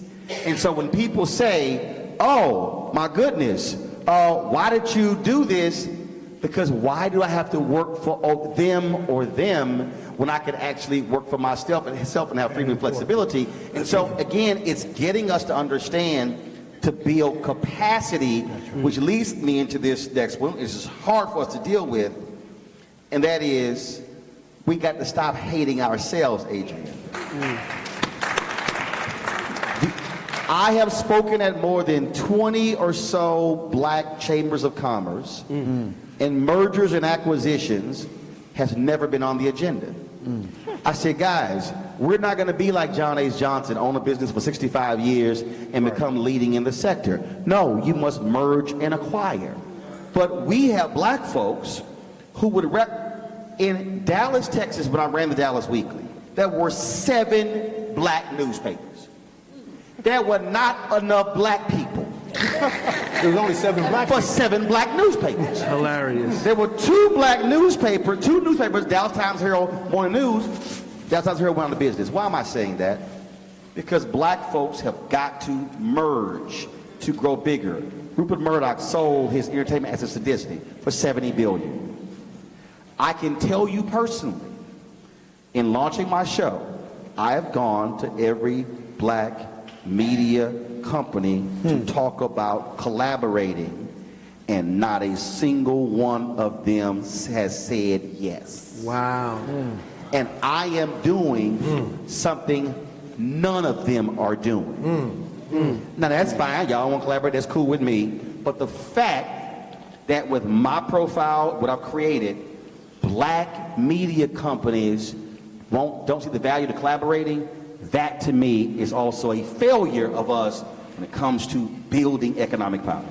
Yeah, so Amen. we as a community have to get out of our own way. And I think that wholeheartedly we've done a really good job at getting in our way, taking up our spaces and refusing to let other people in. And the only way that we get out of our own way is we start to build trust with one another, that it's okay for us to collaborate, it's okay for us to work together. And we can remove ego and pride of ownership so that our entire community can move forward. Lauren. I specifically to Gen Zers or even the young kids who are coming up K through 12, giving them the exposure. They just don't know. What you don't know, if you think the only thing you want to achieve is being famous, what is famous? Do you want to go into entertainment? Is that what you're saying? And do you realize that people that aren't on the screen or aren't these athletes, the people that are actually in these power decision-making, money, powerful roles are people that are not anywhere on the camera? You have more power behind the scenes than you do in front of. Amen. Yep. The loudest person in the room oftentimes really is the weakest. I also think about people like Suzanne Shank. I just actually had a call with her earlier today. Does anybody know who Suzanne Shank is? Suzanne Shank is a black woman on Wall Street, and her company generates $1 trillion a year. She is the billionaire woman on Wall Street, and not one of you people in this room have heard. Suzanne Shank. Suzanne Shank. Now we know. Spell her last name. S-H-A-N-K. And she's best friends with Melody Hobson, which I'm sure you guys have heard. And she is a phenomenal lady. And her story, very similar to mine, came from Savannah, Georgia, went to school, went to Georgia Tech, ended up going to Wharton, et cetera, but she has made a name of herself on Wall Street. And she is looking to hire minorities, and not just because you're a minority, but because she feels it's a social responsibility to give back to the community, empower and uplift. But the biggest problem she has, people aren't applying for her company. She can't do all the work on her own. Right. She's on Wall Street, so her candidates are not looking like minorities. Yep. And she can't go out across the entire country. So we have to instill and expose children K through 12 and what that is going to look like when they get to college and even after college. Brother Nuri, is also not all about, people might assume, oh, do yourself, bootstraps. We also have to deal with institutions. If you actually asked where is the greatest collection of black wealth, it actually exists among black public workers in terms of pension funds. Wow. Of the $1 trillion federal pension fund program, black folks only manage 100 million of that. Wow. BlackRock wrote the rules to benefit themselves. They control about 60% of that $1 trillion. Wow. When I went to the Treasury Department in 2010 under Obama, I sat in a meeting in one of the lunchrooms, and two brothers, and they said that minority firms outperformed white firms on the management of TARP funds. First thing I said was, does that mean minority folks get more money to manage? They went quiet. We, and this is, if you are a public worker, stand up. Okay, public worker meant you work for the city, the county, the state, the federal government. If you are a public worker, stand up. If you are a retired public worker, or current public worker, or former public worker, teacher, firefighter, y'all just figured out y'all public.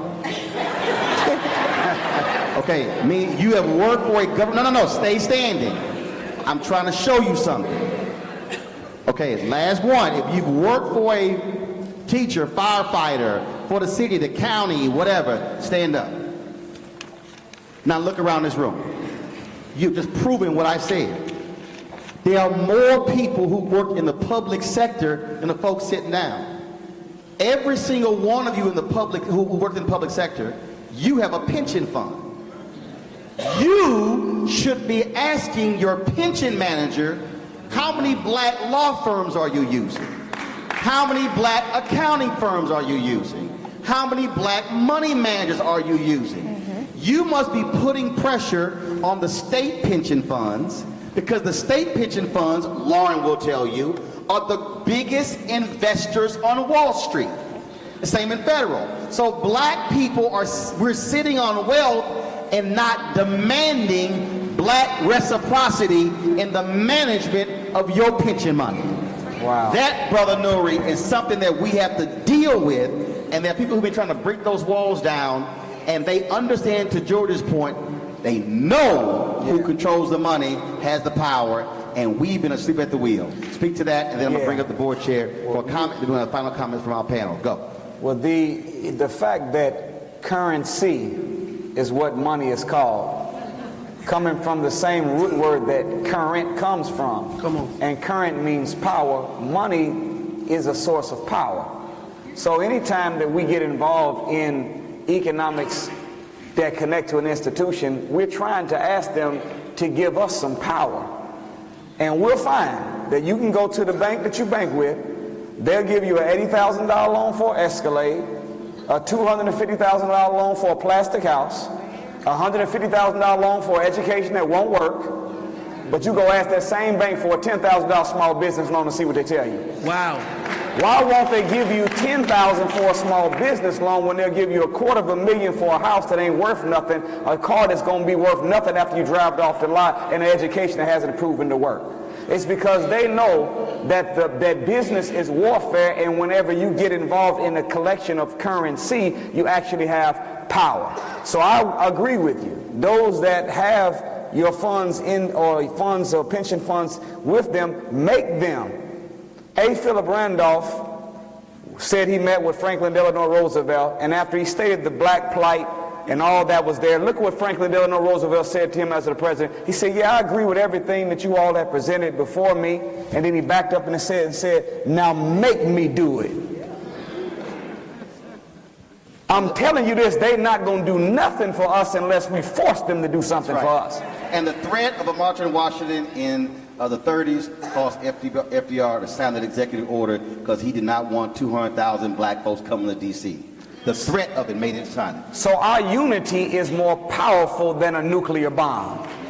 If we come together and demand, and listen to this, not only don't come together to demand that the Vietnamese treat us right in the nail shop and that the Koreans treat us right at the beauty supply. Now come together and open up a black-owned nail shop right next to their behind, and open up LaQuisha's beauty supply right next to them, and let's shop with our sister and brother before we shop with another. We spend too much time trying to rebuild and repair this broken system, and not enough energy working together to replace it with something that we can call our own. I got a statement right here before I go to the final statements from each panelist. Go right ahead. So first of all, Mike's not on. Is it on now? Bro. You got it? Girl, wait, give me the microphone. So first of all, thank you guys so much. I want to make sure that we do a couple of housekeeping things. One, we've got book signings. Roland Martin and Dr. Frazier have books that they'll be signing after the show. So make sure that you stop by. No, I ain't bring my books. I'm going to watch the game. Go ahead. I'm sorry. If y'all want my book, you can go to RolandMartin.com. I'll sign them. But I got to watch the Astros. They up 2-1. They sent some books? Oh, they sent some books? All right, I'm going to sign them in 10 minutes and I'm going to watch the game. Go ahead. Can I make a special Absolutely. offer to... Hold on, George. That's going to be your final comment. Okay, all Let right. her finish. Okay. That's fair enough. That's fair. So a few more housekeepings. You know that evaluations are very important. You see from tonight that this is due to your response, so make sure that you fill out your evaluation. If you've not already signed up for your road trip, our road trip to New York is already online at stewardspeakers.org, stewardspeakers.org. Please go online and sign up for the road trip. We just came back from New Orleans, and it was an amazing trip. If you missed it, you don't want to miss the next one. Also, if you have students that would be interested, sponsor a student. We're just talking about how we make sure K through 12 that the students have opportunities to see. Sometimes you don't know. If you don't see it, you can't believe it. So make sure they have an opportunity to go and see that historical trick. Next year, the next season, we will be doing electronic tickets. So you will have to be purchasing your tickets online. We want to make sure that you have all of your information. You'll go online and purchase your tickets. That's important because I know a lot of you are waiting for your paper tickets to be mailed. I don't know where Miss Cordelia is, but it's going to be electronic. We're not going to mail it this time, so make sure you guys let her know. February 26th and March 2nd. February 26th and March 2nd are the next two events. Ricky Smiley on February 26th and Ambassador Susan Rice on March the 2nd. Don't forget to get your tickets. We're going to turn it right over to Roland for our last remarks from our speakers before we go. I'm going to start first with final comment. Adrian. Yes, you. Yes, you. All right, so I think that the best that I can share with you is that our community only works when we all participate, and when we all participate, it should be everybody's goal to unify and to work collectively as a unit, which means we got a lot of work to do, but the work started, and it's important for everyone to show up the next time we invite. Brother Nuri. Thank you, sir. I would say this, that one of the things that we need to do in our community is change our language as when we address one another. Let's go back to that old time when we called each other brothers and sisters. Right. Because if I'm your brother and you're my sister, my son is your nephew and your daughter is my niece.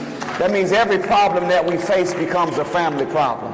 When we see each other as brothers and sisters and each of our children as nieces and nephews, we go back to that ancient African axiom that made us produce the pyramid builders and those that built the Nile Valley civilization, Timbuktu, and the city of Atlantis. It takes a village to raise a child.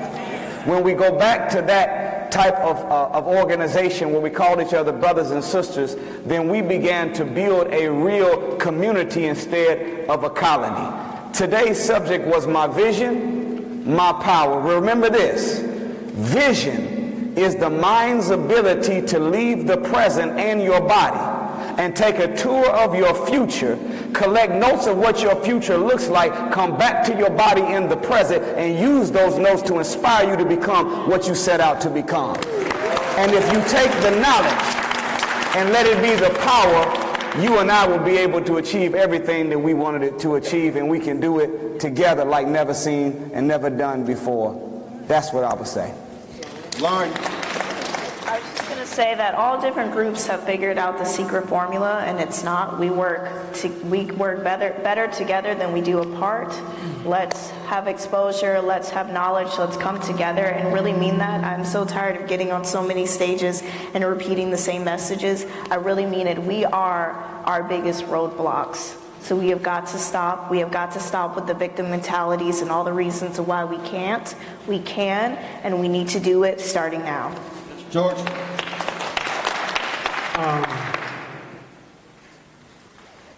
To my sisters, I just want to say to you from my heart and very simply, if you can't build with them, don't chill with them. It ain't supposed to be free. That's right. Remember that. Number two, to all of our brothers and sisters, our charge is very simple. Don't make it complicated. It's simple. Our charge is we must learn, earn, and return. We have a lot of us learning, a lot of us earning, but not enough of us are returning. And therein lies the problem. White folks ain't saving us. We will be saving us. Wherever black people will go into the 21st century, it will be because black people will take them there. Now, we will have allies, but fundamentally, God helps those who help themselves. Amen. Okay? Finally, a moment of shameless self-promotion. Do what you do. Yes, I am selling a book, but the book is free. My signature is $30. Number two, and I'm finished. We put on a conference every year called the Power Networking Conference. We're in our 19th year. Forbes magazine called this one of the top 5 conferences in America not to be missed. Not one of the top 5 black conferences. One of the top 5 of all the conferences put on in this country not to be missed. We cover only 2 things for 96 hours. Boyce Watkins will be with us next year. Damon John was with us this year, et cetera, et cetera. It's bad to the bone. We only cover 2 things, business and money. And we unpack the 4 pillars for the intergenerational transfer of wealth so that you will leave there on Sunday and start doing the things we instruct you and train you how to do on Monday. The conference is not inexpensive.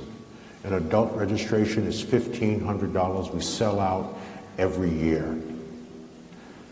A student registration is $800. We encourage it. All conferences should be conferencing with young people, especially millennials and Gen Y? Gen X? Gen Z.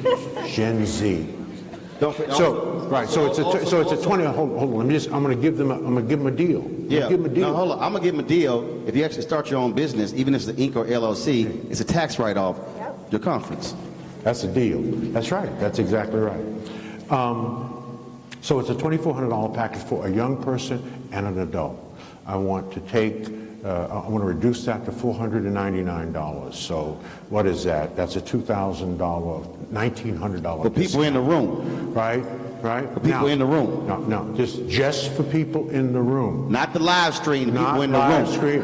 Thank you. See, I'm trying to help you out.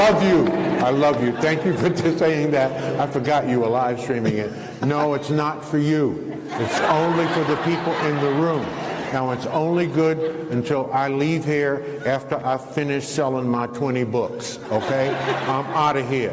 So it's $499 for a young person 17 to 25 and an adult. That's a $1,900 discount because you were smart enough to be with Stewart speakers, with Roland and myself and Reverend D.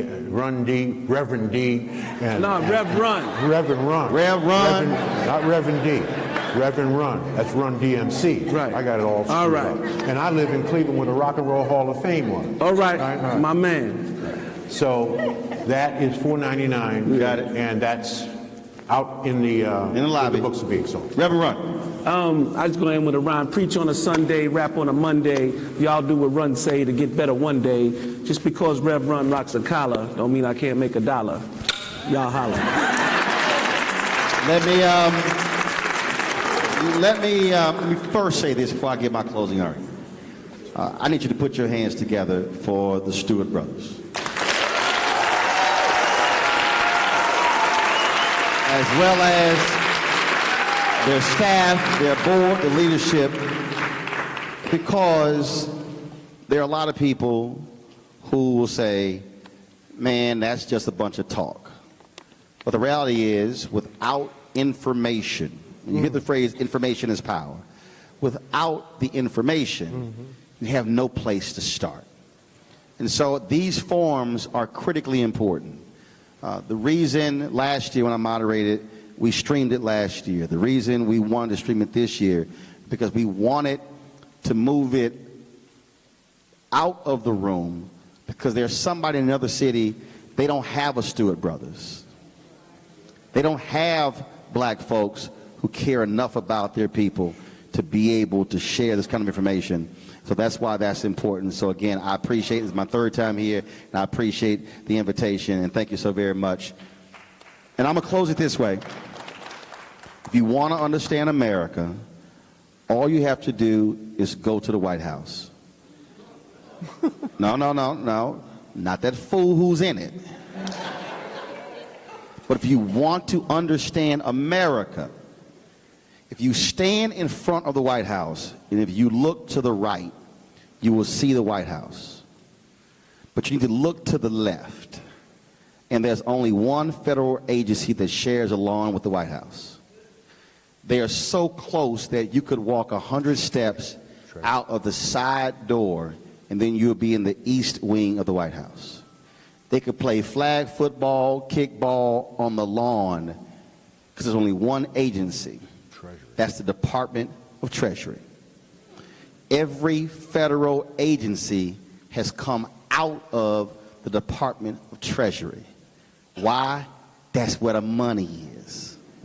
That's why there's a revolving door between Goldman Sachs and the Treasury Department. That's why BlackRock, all of those folks who are on Wall Street, they go there. In fact, the Treasury Department, from a visual standpoint, in fact, to be perfectly honest, is more ornate and looks even more grand than the White House. Right. Because the money folk made sure their building looked good. Why am I saying that? Because I started this conversation off with, if we are going to achieve freedom, black folks, we cannot start every conversation with social justice.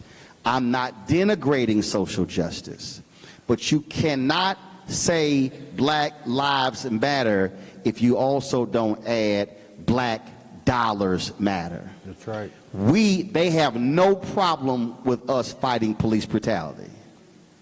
They got a problem with us fighting for the money.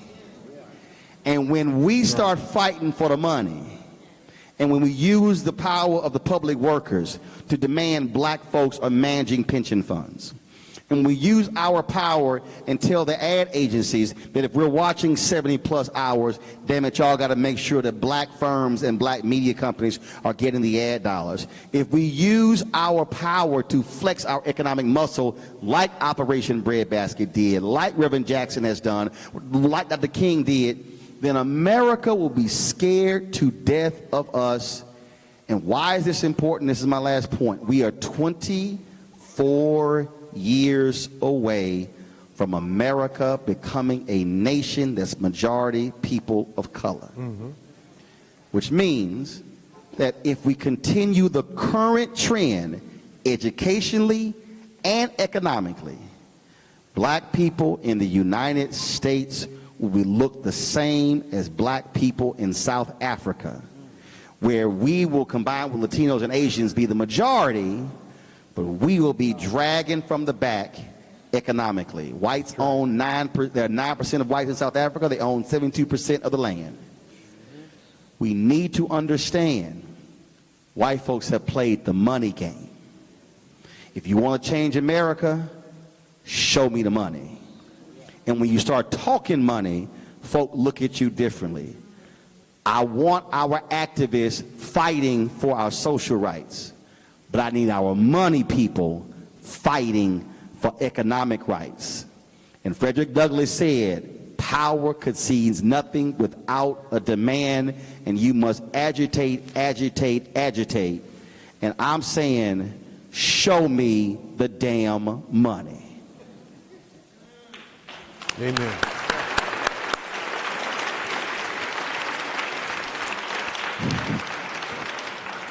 Roland, can we? One last comment. If you had the opportunity to take a photograph with one of our speakers, your photograph is in the lobby on a table. So make sure you pick it up. We're not able to mail it to you afterwards. We're giving it to you at no additional cost. We need you to pick it up off the table when you leave. All right? Thank you very much, and we appreciate you coming out. Good night.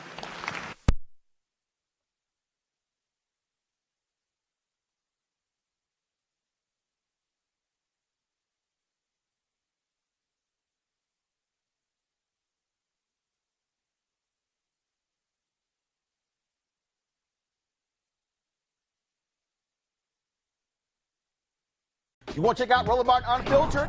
YouTube.com/Roland S. Martin. And subscribe to our YouTube channel. There's only one daily digital show out here that keeps it black and keep it real. It's Roland Martin Unfiltered. See that name right there? Roland Martin Unfiltered. Like, share, and subscribe to our YouTube channel. That's YouTube.com/Roland S. Martin. And don't forget to turn on your notifications so when we go live, you'll know it. Hey everybody, this is your man Fred Hammond, and you're watching Roland Martin, my man, Unfiltered. Hi, this is Essence Atkins, and you're watching Roland Martin Unfiltered.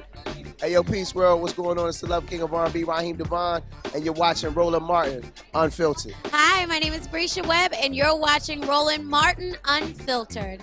Ow. Well, I like a nice filter usually, but we can be unfiltered. What's going on? This is Tobias Trevelyan. And if you're ready, you are listening to and you are watching Roland Martin Unfiltered. What's up? I'm Lance Gross, and you're watching Roland Martin Unfiltered. Hi, this is Cheryl Lee Ralph, and you are watching Roland Martin Unfiltered. I mean, could it be any other way? Really? It's Roland Martin.